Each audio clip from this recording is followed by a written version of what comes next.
And we're back, just like that. The backdrop's back. Hi, vocab. Hello, Rich. How are you doing? I'm great. How are you? I'm cool. My voice is waking up, but I'm awake. Yes, we're recording this early, and if you're listening to it, it releases at what 1 a.m. or something. So it could feel like we're still up from the night before if you're watching this late enough. Um, we had a little pause in the podcast, and so I wanted to check in with you, vocab, see what you've been up to, maybe what's coming up if you've got anything to talk about before we bring Matthew out here to talk to him. And the reason why the podcast is back is because of Matthew. So Thank you, Matthew. yeah. I have a whole lot of things coming up. I have a public artwork that I had to work very hard to be a part of. I was a part of two teams that got rejected, and then I was asked by the San Antonio River Authority and San Pedro Creek to come on to the winning team and be the engagement liaison. And I'm Oh, excited to have a title like that. So I will be activating the space and talking to people and creating original content that will be in this historic landmark in San Antonio of the St. James AME Church. And I have a National Performance Network grant. I'm working on my concert with my friend Lubana Al-Kintar, who is the first voice of the Syrian opera. And I'm just college gigging, teaching at universities. I have a show at St. Edward's coming up and a show at Texas A&M, Texas A&M University, Corpus Christi. My God, TAMU, Corpus Christi. I want to meet people who come up with some of these names. Like, how, why so complicated for names like this? Because it's a university. Yes. Well, I mean, we also, there's enough with Hearts Need Art. People get so confused with Hearts Need Art, and that's Yeah, 3 words, and they get confused. they So, literally can't. I Hearts can't want the imagine. art. Arts of heart. Yep. Arts of It's, heart. yes, Hearts. Yes. It's so All funny to kinds. me. I love San Pedro Creek though. I had a bunch of publicity photos taken along the like little first section of the San Pedro Creek Parkway or whatever it's called. Did the They're very bugs pretty. attack you when you were there? No, Good. no, and they have beautiful murals. It's a really Hmm. pretty space. So if you're in San Antonio, check that out because it's a really and they're expanding it still. It's been in the works for years, right? Right. And this part was not a part of the original budget. What happened was they Hmm. were digging up land and they found a capstone or a headstone of a church, and they realized, oh my God, this is a historical space from the 1800s where emancipated African Americans uh, started a church that used to be a soap factory, and then they held that space for a few years before they moved on. But that was their first physical location because they just used to meet and congregate to have service. But then when they bought that space, it became something really monumental and historic for Black people. But it's not just Black history; it's American history. And so I'm Hmm. excited to be a part of it and help celebrate it and educate the world about it. Congratulations. Well, they picked the right person to be the liaison. Thanks. And if you get a fun name, I mean, why not take the job? You know, Get a no title. matter what. Exactly. I love a good title. Like Uh, artist evidence. that's right. Exactly. Yes, I created once at Hearts Need Art my title of director of storytelling, and I was like, I met someone else who had that title, and I was like, I want that title. What's your job?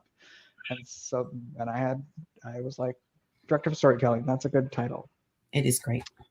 So a couple weeks ago, a week ago, I got an email about Matthew, who's on our show today, who's doing something really cool, who's created something amazing, and they wanted to know if we could talk to him, and I said, of course. So Matthew founded Artishouse, and it's a great space that he's here to talk about, and I don't want to talk about it. I want him to talk about it. So we'll bring him out. So please say hello to Matthew. Hi, Matthew. Hi, how are you? Thank you, Matthew. Great. Hello. So I know this will be past when it's happening, but I just want to bring up that Matthew has a big day today when we're recording this because he's going to see Beyonce tonight. So if Beyonce listens to the podcast, just know Let's that hope. someone on our show, yes, just say hello to him, please. He's waiting for you. Exactly. So tell us a little bit about yourself and your background before we get to even like how Artishouse came to be. Yeah. So growing up, I've always been a creative. I've always been painting. I've always been kind of in the creative field. I actually went to school for accounting, which was a very big twist in terms of my kind of trajectory for life. But I always wanted to kind of have this business background with whatever creative path I was kind of going to be on, for eventually maybe starting my own business or just kind of having a different kind of outlook on the way creatives kind of think. And then after I graduated, I worked in fashion for 6.5 years. And during this time, I was kind of feeling very stuck in my corporate job, my 9 to 5.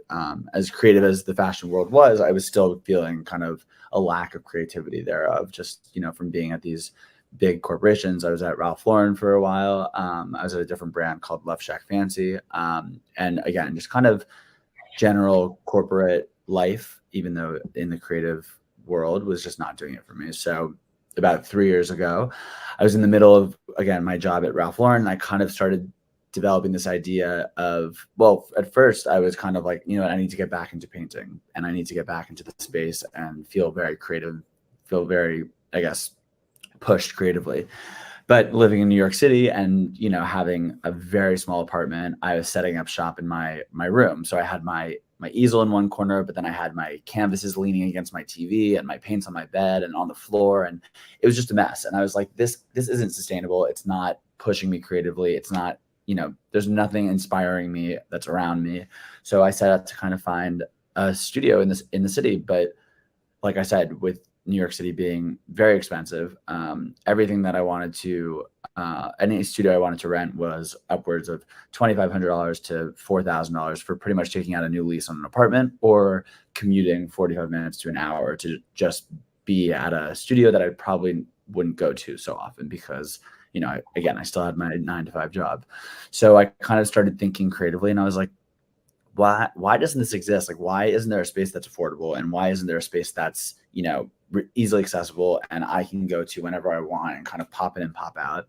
I actually found a very similar model to what I was thinking, based in the city. But then so I started kind of going to that space and I was liking it, but there was this lack of community-driven engagement and community-driven events and programming that I was needing. And I think as creatives, creative people, and especially in the art world, it can be a very lonely place. It could be a place where you're kind of in your studio by yourself, with your own creative thoughts, which could be to some people's benefit, but to other people, they need to thrive off of the community around them and the art world around them. And I think everyone takes inspiration from other artists. So, no one comes up with their creative style just by thinking of it. They've seen other artists, other styles, other creative elements of the world around them. So I kind of set out to then create this idea of a co-working membership-based club based in New York that had all the studio elements, that had access to affordable, easily accessible studio space,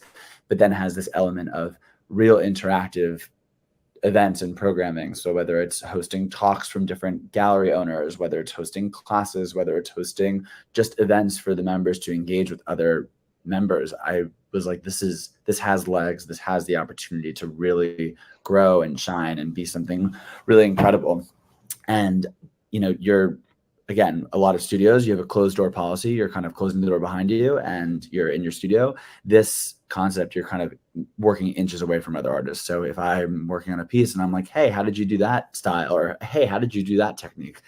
I've kind of broken down the walls between everyone's studios in my space to be able to kind of create this amazing atmosphere that engages in, human to human experiences that you're kind of getting involved with in the art world. So that's a pretty brief and quick summary of what I'm doing. And it's just been such an amazing experience kind of developing this and seeing the reaction from different artists and how they're craving this community, especially in this kind of post-COVID kind of, at the tail end of getting back into the office and getting back into the workspace and out of the apartments.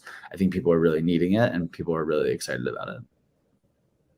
It sounds really like it would be like a party to me. Like you walk in and in my head, there's paint flying everywhere. There's a lot of Beyonce's playing. Exactly. I got the speakers everywhere. We're always having a good time. I feel like, the energy in the space, people actually said, they're like, I just love the energy in the space and I'm always there. I try to be there as often as I can to really engage with everyone. And I'm trying to make it a very exciting environment because, again, it can be a lonely place. People put their headphones on, they kind of go to their work, but I'm like, let's do this. Let's be together. Let's be a community. Let's kind of build that community together. So it's definitely a fun time when I'm there. How many people can be there at one time? We have about 12 workstations, workstations being an easel with a cubby and a rolling cart. And then we have a few communal tables in the back of our studio. So at one time, I'd say probably 12 to 16 people could be there at a time. But because of the way that it's kind of the way that we've decided to make it membership based, it's kind of on a rotation basis, and your membership is based on frequency of use. So we have people who are only on the weekends, so they're kind of rotating in and out throughout the day on the weekends, Saturday and Sunday. And then we have people during the week, and then we have people who are full-time artists. It gives me the idea of constantly being in a workshop or a co-op space, and that is a breeding ground for inspiration because you have a homogeneous community of like-minded people who are in this space with a purpose. All your end goals are different for your art, but you have the same purpose, which is to create, and then you're just inspired on a constant basis. And I think that's really, really wonderful. I wish I could see some of the spaces, or where can we go? Because I know this is going to come later, but where is a place maybe we can go to like view that? Or do y'all ever do works in progress? Yeah, I think like eventually I want to, host it to people outside of the space too, and to be able to come in and see what people are working on. And I want it to be a really interactive community with not just the art world, with the people who are outside the art world, who I'm looking to buy a piece of art from an emerging artist, but I don't know where to go because I don't know where any of these emerging artists are sitting or creating or making. And I want people to kind of come in and be like, whoa, like this is amazing. Like, what is this space? Why are you here? What are you feeling? How is this happening? So it's just a really cool community that I'm trying to build and trying to grow on. And then I have one more question. Do you ever help each other with critique and revision, like peer reviews? It hasn't happened yet, but I'm sure I already know that a few artists have decided to work together on a few projects. So I'm sure that that's happening internally, and I'm just not privy to that, but I see them working together. One of our artists brought in a live model a few weeks ago, and I reached out to all of the members. I was like, does anyone want to participate in this? And 3 of my members decided to participate, and the 4 of them just kind of went at it and really enjoyed the process and talking to each other and meeting with this model and being able to create and paint together. And they just, I saw them eating lunch together. I saw it all happening. So I'm sure there's a lot of critiques that are happening internally between everyone, and people are definitely talking. And my members, I want them to be talking. I want them to be engaging about their craft and what they're doing, and always growing and always building. And I'm always trying to encourage that kind of in the space. That's awesome. Yeah. I love the openness, the community that you've created. Can you talk a little bit about that, about why that's important to you and to the people that are coming there? I just think the art community, I keep saying it, but you could just be in your own studio and you could just be by yourself kind of creating and not really interacting with anyone. And then you go to your 9-to-5 job, if that's what you're doing, or you're a full-time artist, but you're never really meeting other artists. And I think unless you're in a big gallery with other artists, which is very hard to come by and very hard to get into, I think there's a lack of these people that don't have the connections in the art world, and a lack of people that don't have the not the drive, but they don't have, the courage to cold call a gallery or to reach out to someone to host an exhibition. I kind of have there's no application necessary for Artishouse. I kind of meet you, to see if you're a good fit, but I'm not judging you based on your art. I'm not judging you based on how good you are. I want you to just come and be able to create, because I think that's really important, because so many people get in their head that their stuff's not too commercial enough to be able to sell it. Their stuff is not good enough to be in a gallery. But for me, I want you to come here and paint and create and get lost in your art and meet other people and just figure it out for yourself. And it doesn't matter if you're good, if you are just starting, if you're doing stick figures on a canvas, I don't care. As long as you're creating, I'm very happy for you to be in our space. Which I think is important, because I think a lot of people, again, they get overwhelmed by the idea of needing to fit into a certain box. but they're, they're a square peg and they're trying to fit into this round hole, and it's just not going to work. So I want to share this episode with all the people in the hospitals that we work with, all the administrators, because we used to do group classes in hospitals with patients, and we would get I love it. good people, good artists, bad artists, everyone in one room. And because of the pandemic, we now have to do it in the bedside where they're alone in that one room and have no one else to, look at, take tips from. I think there's such a learning and sharing in a group class. And I love that you're bringing that back.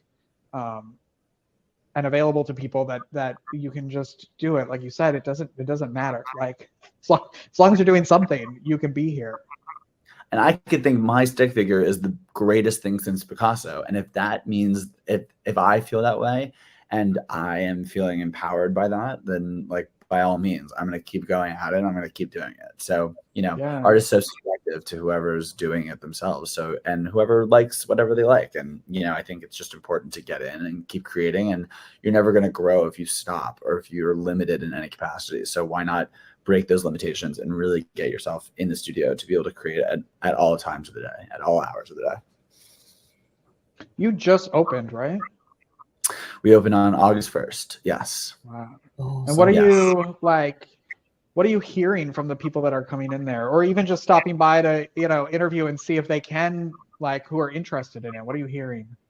I mean, people have never heard of this space before. They've never even understood kind of this concept before, because everything they've seen has been this very specific single studio, no co-working space. And I think it's just an interesting, when you walk in, I made sure I took a lot of surveys back in 2020 when I started developing this, and then COVID happened and I kind of took a halt, and then I started really picking back up again last December. And since then I've been sending out surveys, kind of what people want, what people need out of a studio. And I've really catered the space to being a very specific type of space, whether it's being flooded with natural light. We have so many windows in our space. It's amazing. You walk in, it's just lit the entire time, even at night, because of New York City being so bright at night. I made sure that each workstation was a specific dimension because of the way that canvases are kind of on the easels, how they sit, and to make sure that it fits.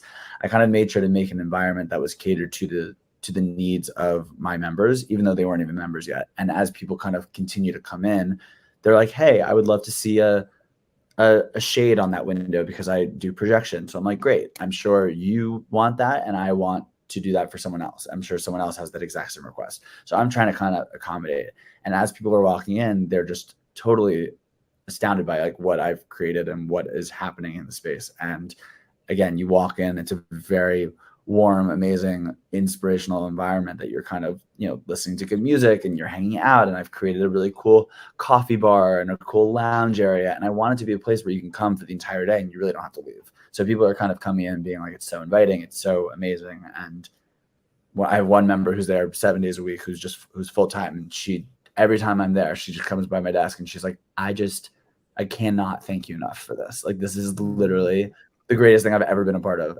And she's pretty much the only one there at all times. And I'm like, you know what, if it's just for you, if I'm just helping you be able to do your art, that's good enough for me. Wow. During the planning process, your vision of it, how did that change from the beginning, pre-pandemic, like you said before, when you were thinking about it, into August 1st when it opened? What have you learned, and how has that changed kind of what the end product was? It's funny, when I was going back to I did a lot of 3D renderings of the space that I kind of found back in 2020, and seeing where it was today, it's kind of exactly what I envisioned. And it's kind of exactly a direct depiction of what I created back in 2020, because again, the bones of what this is as a studio is not so unique or different. It's very much workstations set up like you would in your normal studio. So I kind of created something that was very, I think the idea also is that it's easily translatable to a different city. You can kind of put these in different cities and make them happen kind of everywhere. So I wanted to create something that was easy. And I always had that in mind in terms of from a growth perspective back in 2020. I think the one thing that I definitely focused on was price sensitivity. I think people are definitely, changing that. I learned a lot about, what people can afford, what people can't afford.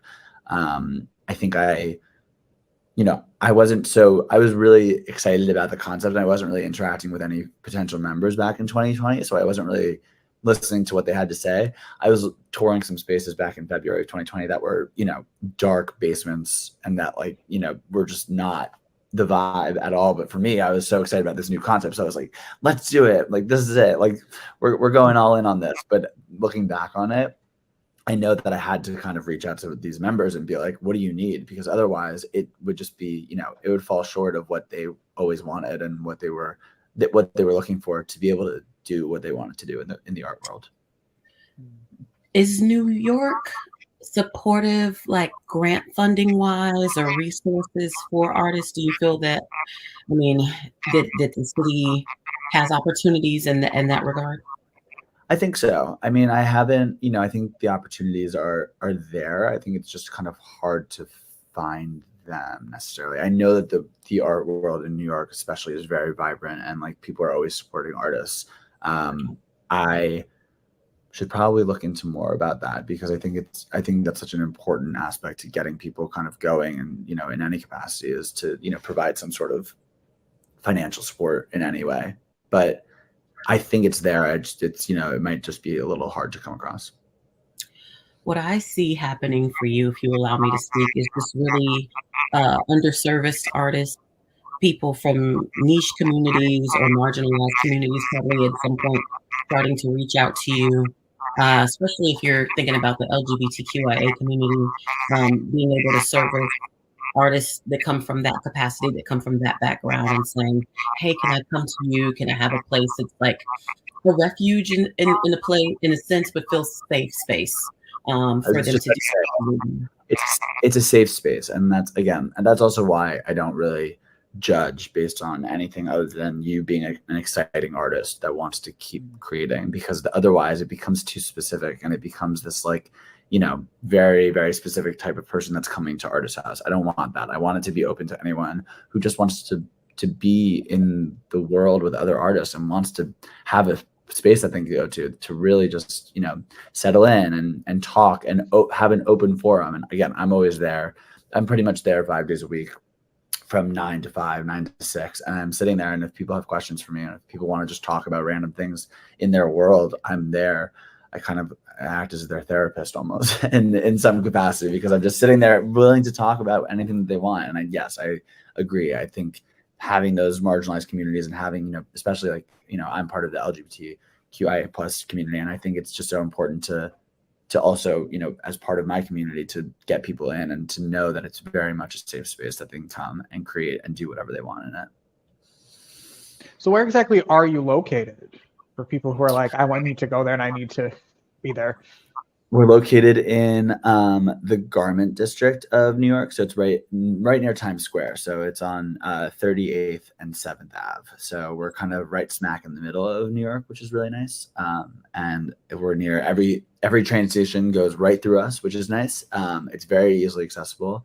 On top of our monthly memberships, which are more people who are looking for more full-time, we offer day passes, we offer week passes. I just want to get as many people into the space to just to try it. If let's say you two come to New York for a day and you're like, I just want to paint, I just want to mess around and see what happens.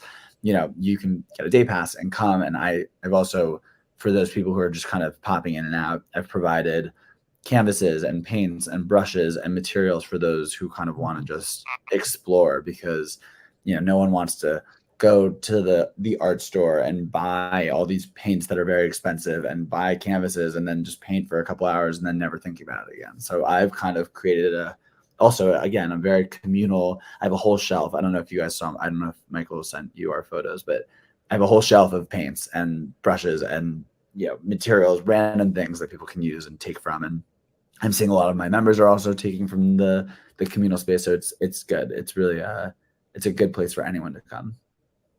I love how artist creator focused it is. It seems like you've thought, and then you're so willing to change, as things are needed, as people want stuff. I love that.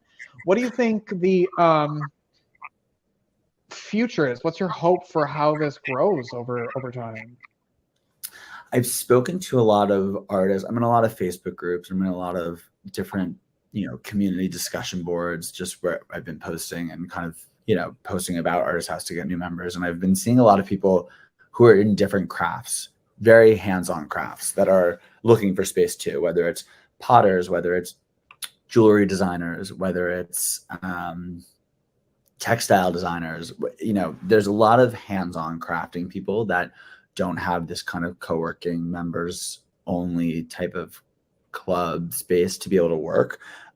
These members clubs are kind of blowing up all over New York, from Soho House, and even though WeWork kind of acts like that in terms of communal space, but they're very focused on people who are in the digital world. So it's a lot of people with laptops who are sitting in these kind of loungy areas, sitting at big communal tables, working on their own digital work, whether it's graphic design or even just marketing or anything on their computer.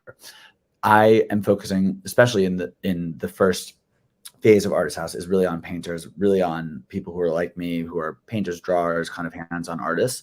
But I think there is a lack of community-based spaces for these hands-on creators. So I want to create something that's like a full, an entire building dedicated to like a makerspace that's for, again, like I said, potters, jewelry designers, textile designers, painters, drawers, anything that you kind of see in the craft world. Like, that is exactly who I'm trying to cater to. So that's the goal. That's my long-term goal. And like I had mentioned earlier, I want these Artishouse, little satellites to pop up everywhere, whether it's Los Angeles, whether it's San Antonio, whether it's, anywhere that, there's a thriving artistic community. I want there to be this community space that people can go to and create. And, if you're a member of one, you can go to others. So let's say you're traveling from New York to LA and you want to start painting again, or you just want to paint for the day, you can go to your local artist house. That's kind of the idea of where I see this going. We'll see how that happens and how long it takes, but I'm just too excited about this concept, and I'm too excited about getting it out there, because people have been telling me, they're like, it's so great, it's so amazing, you got to get this going, and you got to keep going and pushing it forward. So that's what I'm working on. I hope you can franchise in a sense, because it's basically like, a franchise, and that people, maybe other artists in other cities can buy into it. Say, hey, I have, $1 million and I want to create a space for artists. And then you can go from city to city and teach other people your model so that they can develop it in their own cities, because that's powerful. And like I said, also, like back in 2020 when I was developing it, it's a very easy algorithm in terms of building the space. It doesn't require too much. It doesn't require too much thought. It's really just a matter of finding an amazing space, plopping it down, and then you really have it. And then just finding those people that really want to engage. And the only requirement I ask of my members is that they have to be able to engage in the community, and they have to want to, because otherwise my model and the ethos of Artishouse kind of falls short. Because if you just want to do your art and paint and not really interact with the people who are around you, then maybe Artishouse isn't for you, because this is, I tell people it's 70% studio, but there's this 30% of programming that I'm kind of pushing out that I want everyone to really get involved with and be open to getting involved with, and be open to, if an artist talks to me or asks me a question, I'm not going to just scoff them off and be like, I don't want to talk to you right now. You have to be willing to kind of engage with the community around you. And that's a very important aspect of this. So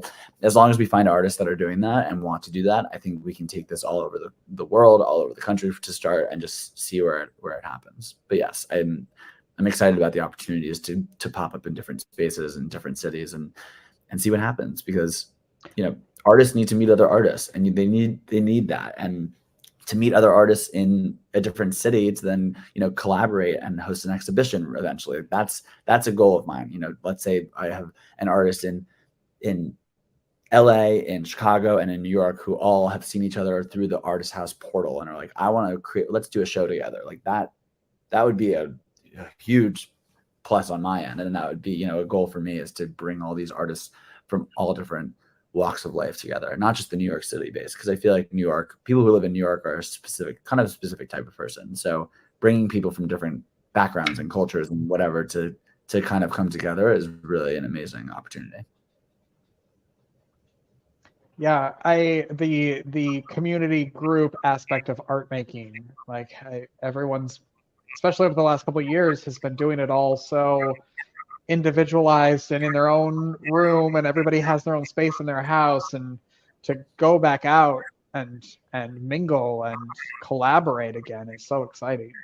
Yeah, definitely. How can people connect with you, connect with Artishouse? Do they just stop by since you're there all the time? Do you want them to email you first? Yeah, so you can go on our website. It's artisthousenyc.com, and it has all the information about memberships. There are a few different options to connect with me, to apply, just to kind of hear about us. And then, I take a lot of informational calls. I'm happy to talk on the phone with anyone that wants to talk about it, that's curious, that just wants to kind of hear about what I'm doing. And that's pretty much the best way to get in touch with me. Perfect. Yeah, and in case you're, one more thing, in case you're trying to type this in, make sure that you don't put the T on the end of artist, say artist, because that's me. I have a link because it was given to me, but I know me, I'd go and I'd start typing in the word artist. With the T on the end. People ask that a lot. Yeah, artist, ARTIS. HOUSE. HOUSE, yes. Yes. We'll put it all in the notes. We'll have graphics on the screen. Everyone will know, I promise. They will see. Awesome. Perfect. Thank you, Matthew, so much. Of course. Enjoy Beyonce. Have fun tonight. Thank you. Follow his Instagram. Follow his Instagram so you can see when he's on stage with Beyonce. Yes. Please do, please. Speak that into the atmosphere that she will sing. Yes, I'm putting it out there. There'll be an aura of light around you. Yep, exactly. I'll watch her Instagram. All right, goodbye, everyone. Thanks for watching. Thank you. Thank you for listening to Arts for the Health of It. This episode is produced by Hearts Need Art, creative support for patients and caregivers. You can support the show and help others learn about the healing power of the arts by visiting heartsneedart.org. The views expressed on this podcast do not necessarily reflect the views of Hearts Need Art, their staff, board members, or other affiliates. All content is created for informational purposes only. This podcast is not intended to be a substitute for professional medical advice or to diagnose and treat any health condition. Always seek the advice of your physician or other qualified health professional with any questions you may have regarding a medical condition. Never disregard professional medical advice or delay in seeking it because of something